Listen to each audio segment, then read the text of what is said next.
So, hopefully everybody enjoy summer. I'm enjoying it. The summer here is very sunny, great. And today we have Dr. Alexis Silence, yes. Sure. And we're going to talk about autoimmunity today. Hopefully, we can solve some of these problems that somebody suffer. And if you have any question about autoimmunity, please join us. We are here to help you and answer your questions.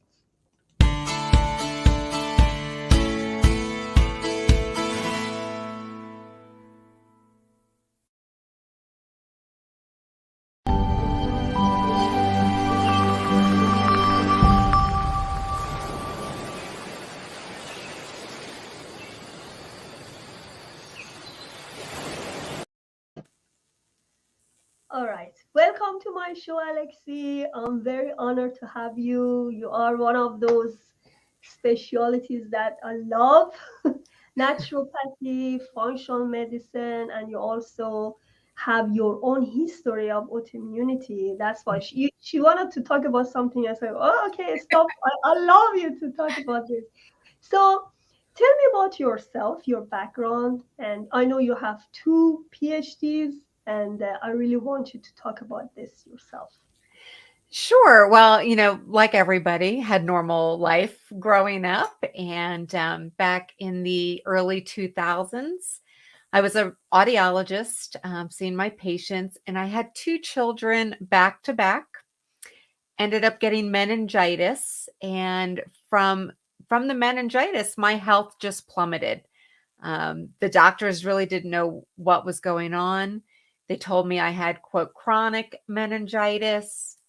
That then became lupus, fibromyalgia, chronic fatigue, you name it. I kind of lump all of those autoimmune conditions into one thing because I feel like if you have one, you've probably got all the other ones typically. Hashimoto's. And so my own journey into health led me to further my education because Western medicine and traditional medicine was not helping me. And ultimately, I was told to start getting my affairs in order. My kids were 6 and 7 at the time, and I thought, no way. But my marriage fell apart because of my health struggles, or at least part of that. And and I didn't feel like I was a good mom because I was so focused on my own health issues that I wasn't available for my children the way I wanted to be. And I still have regret to this day about that because during those formative years, I was on the couch half the time. I mean, it's not what I wanted to do.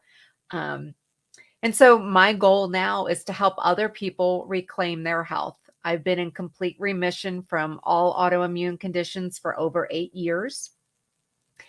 I started taking little courses along the way, and then I just jumped full feet, jumped right back into myself, getting my own degree in natural health. And it's just been tremendous for me. I want to help more people than what I can with just audiology.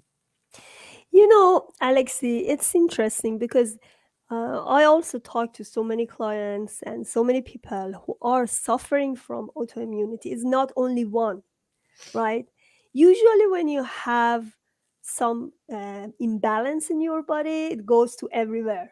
Yep. So Yep. they have gut issues, they have fertility issues, they have a combination of autoimmunity issues, and they try to just cure it or treat it with pills. And Hmm. because that has a temporary effect, so they say, okay, that's fine, I'm okay. But what I just realized, with one small pill of thyroid, if you have if you have some hormone problem, is not gonna, that's not the end, Right. right? As you had the same problem. So how did you solve your problem? I mean, how did you start? And I just want to know, how many of these autoimmune disease did you reverse? So I have reversed everything. I started off, I would say within in treating my lupus was the primary issue because I was having a lot of kidney and liver problems, brain fog. I was on up to 28 pills a day. And I know, it was crazy. It was a whole meal in of itself. And then I was taking pills to treat the side effects from the other pills. And I thought there's got to be something better than this. Like, it was just ridiculous. I moved to Colorado just to get away from some of the stress from the divorce because I thought that was going to make my health conditions worse. And stress will absolutely make your health issues worse. But when I first saw my rheumatologist here in Colorado, she said, "You look gray." And she goes, "You've been on your medicines too long. The Plaquenil's making your skin gray." I didn't know anything. And I thought, as a single mom now, maybe wanting to date, I don't want to be gray. And that was it. So I don't recommend doing what I did. But for me, it was the right choice. And I just stopped taking all of my medications. I don't recommend it. Brave. Yep. Now what I would say is if someone wants to look at going off their own medications, talk to your doctor and say, what do I need to do to start reducing these? Don't do what I did. But for me, it was the catalyst to really take control of my own situation. And so I went to Institute of Integrative Nutrition, IIN, originally, to learn more about diet and lifestyle changes that I could make. Unfortunately, my diet was really poor until that point. I was on the low-fat, fat-free kick. And I think that was a big contributing factor to my health issues. And so learning to put my own concepts and thought process about food away and do something different was a big jump for me. And then I started doing much more self-care, myofascial release to help with the fibromyalgia pain, prioritizing my sleep, which with 2 kids that were young, there wasn't a whole lot of sleep going on, but that really helped. And then I started detoxing a lot with the sauna, doing a sauna niacin detox therapy. And that really helped to eliminate a lot of the heavy metals that I had in my body. So it was these little baby steps. I had also had breast implants put in after my divorce. And those, I think, really took my health to another level, worse. And so when I had those removed, it was a night and day difference. Literally within 12 hours, inflammation in my body disappeared. So if anyone has breast implants and you don't feel good, take those toxic boobs out. Please take them out. And then, the biggest thing that I've done now is I really use functional lab analysis when I'm looking at my own labs and other clients of mine, because there's always these underlying root causes that we can determine from your blood work. And I really like to use blood work because it's reliable, it's inexpensive. Most people already have it. And so I can tell if there's inflammation going on within me, if something's happening, and I nip it in the bud so that things don't start to flare up again. And then I really increased fat because, as you mentioned before, hormones tend to be very impacted by a lot of this inflammation in our bodies when we're chronically sick.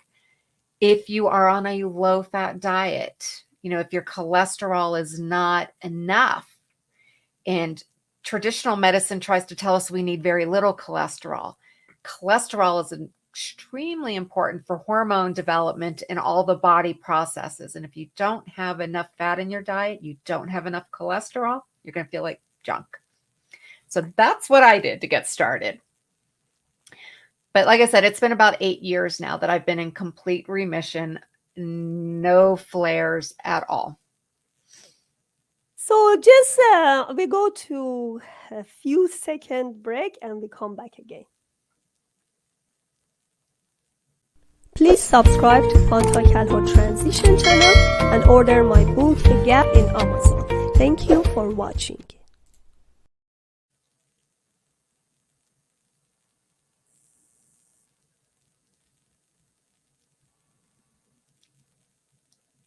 All right, we are back. I love you to talk about functional medicine lab. How which kind of labs can we take to reduce the autoimmune system? I mean, autoimmune disease. Right, right. The most important lab, in my opinion, is the CBC with differential. And what I think is important to understand is that when your medical doctor is looking at labs or the nurses traditionally, they're viewing them from a state of disease.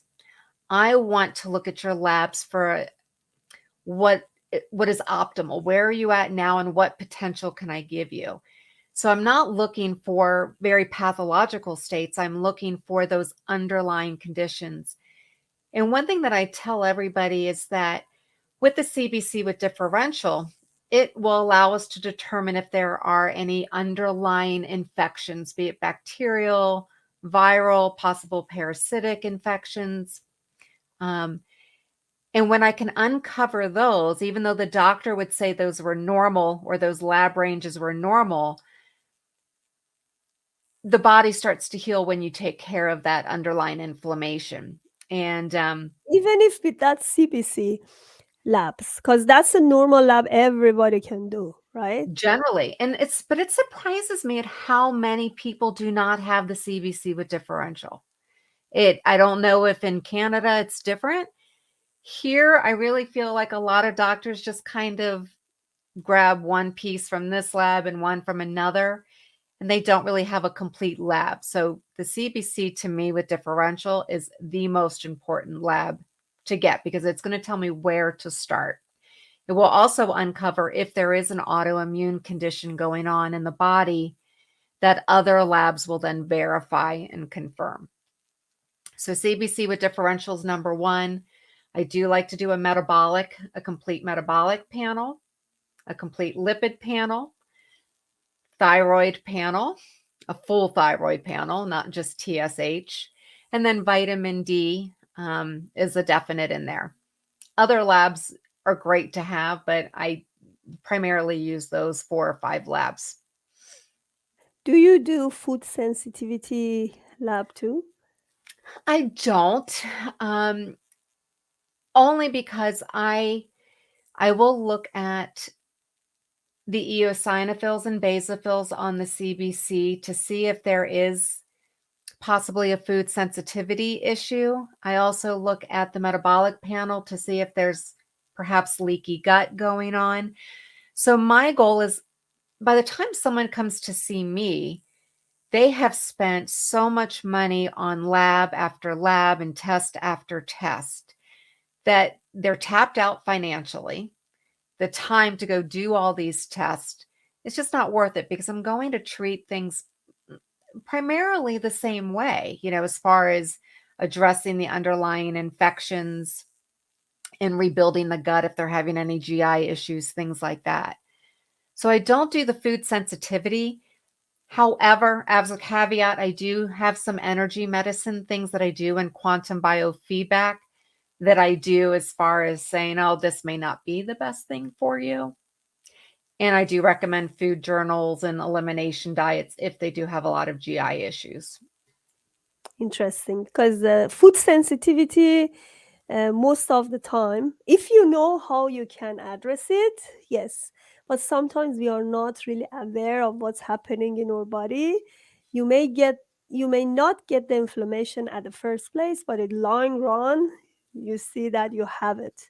Yes. Because in my case, I eat tomato and mango, but Uh-huh. then I see, oh, that caused me inflammation. Mhm. Mhm. Yes, you're right. Absolutely. And that's another good point that you make is that it doesn't always arise right away. Sometimes food sensitivities can take a few days to occur. So if you eat something 2 or 3 days earlier, your body may not react to it until later. But if you're on a very limited diet and you're eating the same thing again and again and again, the GI tract will start to become very sensitive to some of those foods as well. All right. So, what else are you going to talk about today for us? So, you did want to talk about autoimmune. So let's talk about maybe ways to manage autoimmune until you put yourself Perfect. into remission. Okay. Um, One of the things that I am very aware of is that most of us are dehydrated. Are you finding that where you are too? Out here, everyone is dehydrated. So, Yes, sometimes drinking water is not easy for me, even mhm. if it's filter or whatever. But I found it having a warm water is much better for me. I Yes, I yes, feel much better than just cold water or just even room temperature. yes. Yeah. I completely agree with that. I used to think that, well, my body doesn't really like water. If I drank a lot, I'd feel kind of eh. Sometimes when your body is dehydrated as a protective mechanism, it tells you you're not thirsty, or because it's trying to go through a sort of scarcity and kind of ration things off type of situation. And so I find that if you don't like water or you struggle with drinking it, lukewarm water is probably the best. It's the easiest for the body to handle. But take little sips all day long instead of guzzling a whole glass. And that way you're getting a little bit in, but you're not making your body feel blah. And then after you've acclimated to that, then it will be a lot easier to handle things. Another thing that I like to talk about is sodium, magnesium, and potassium. These are our electrolytes in the body. And if you're suffering with a chronic health condition, be it autoimmune, chronic pain, whatever it may be, your body will likely go into a state of stress and maybe have either elevated cortisol or depleted cortisol, or you may know that as sort of adrenal fatigue. And so your body is going to use more of those electrolytes when it's in this state of adrenal fatigue. So supplementing with good quality electrolytes, salting your food, making sure you have potassium. I like to use spray oil magnesium just so that your body has what it needs to be able to heal. And electrolytes are really important for that as well. What are That your thoughts on that? No, I like that because salt. Everybody say, "Oh, salt." They try not to use salt, but a little bit salt is good because it has potassium. It's not only salt. You may actually compensate other probably fruits or other foods for Right. potassium and magnesium. Maybe I don't know. Is not enough. Maybe sometimes we have to take the good supplement Hmm. because whatever we take maybe is not really help us. But again, because of gut issues some people have, they may not get the right amount of those supplements even. Like if you self-medicate yourself, but you have those gut issues, again, Hmm. it's not going to work, right? Yep. Yep. And that's why I do like the spray oil magnesium because it bypasses the GI tract. It goes right into the body. So if someone has headaches, for example, you can put a little bit on your temple, muscle soreness, even restless leg syndrome. The magnesium oil works wonders for that. Um, when you take things, the quality of supplements is important when you're taking things orally, especially. But I find a lot of times it's only absorbed maybe 20% with the magnesium oil. It's about an 80% absorption. So you'll get a little bit more into the body quicker. So, Yeah, I never use magnesium oil. Maybe I have to go and find it. Thanks. mhm. Super easy to make. One day I'll show you how to do it, but it's super Oh, easy to please, make. yes.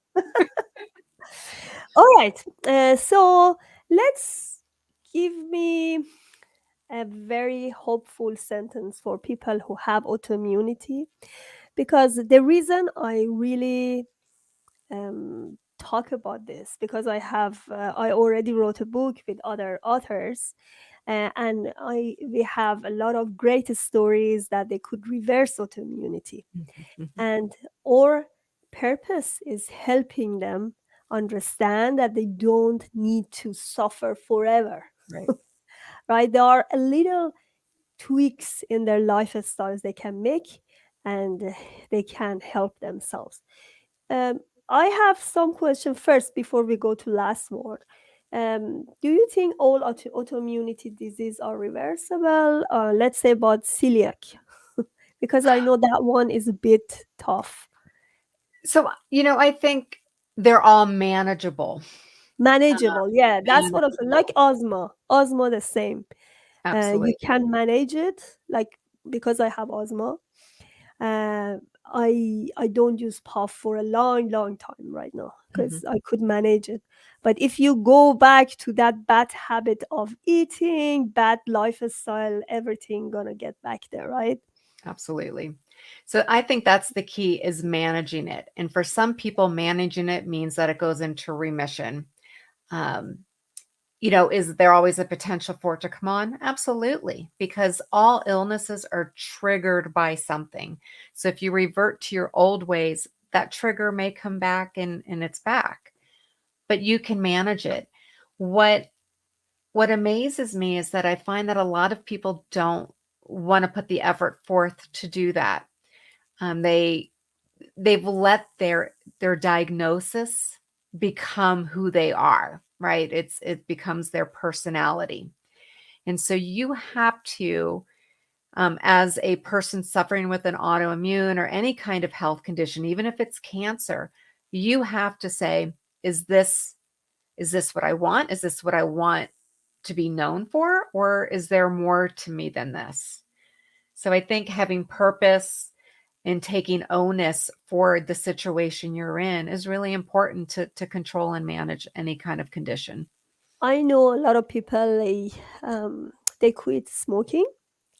4 years. I had a friend. She quit smoking for 7 years and get back to smoking much worse than before. And she said, I'm not a good example for quitting smoking. And then I asked her for triggers, and she said, because I had more triggers than before. I was alone, I was separated, so she had this as kind of distraction, kind of release. And sometimes we have to ask ourselves, do we want to get back to that Right. old life again? Because sometimes we think, oh, we are okay, nothing gonna happen to us, we're gonna be, I mean, we are totally healed. But we have to be careful because those triggers are there, right? Absolutely. Let's say for sugar, right? It's been a long time I don't use sugar in my, even we don't have it at home, right? But sometimes, when somebody asks me to have some cake, little bit maybe is okay. But if you just want to be tempted and eat it forever, of course you get triggered with Mhm. everything like inflammation. So you can't be healthy and you can be healed if you want to just go with your old paradigms. Mhm. Mhm. And I think that's a really important note there is that you have to want to be better. You can't do it for anybody else but for yourself. If you do it for someone else, there's always going to be an excuse to fail. And one thing that I talk a lot about is the 1%. You don't have to go from 0 to 100 and make all these changes, but making daily 1% changes to improve your lifestyle are additive and they will make a bigger impact over time. So if you are able to make these small changes and be consistent with those changes, I like that. then you'll be more successful than going from here to here and then falling all the way back. That's why we say lifestyle, because everything is going to be changed, right? Yep. So you have a website, elementsofwellness1.com. What do you Correct. have there? Yeah. So, so on the website, anyone can schedule for a free consultation with me. There is also a cheat sheet to learn how to read your own blood work as far as those few labs that I go over. I feel everybody needs to have the ability to understand how to read their own labs. And I have other services. I do breathing and all sorts of things, but my goal is very much like yours. I treat the body, mind, and spirit. I can't separate those. So I think I just want people to have hope. And if I'm not the person for you, I will absolutely direct you to someone that can help you. So I really enjoyed connecting with you and talking to you. I hope a lot of success for you. And if my audience hear you, if you have any autoimmune issues and you think that that's the end of the road, it's not. Please contact with Dr. Alexi Silence. She has lots of qualification. Naturopath doctor. She actually functional medicine and autoimmune disease is her specialty. So hopefully everybody uh, could enjoy this talk. And if you have any comments or any queries, please join us and write your comments. We are here to answer. Thank you so much. thank you.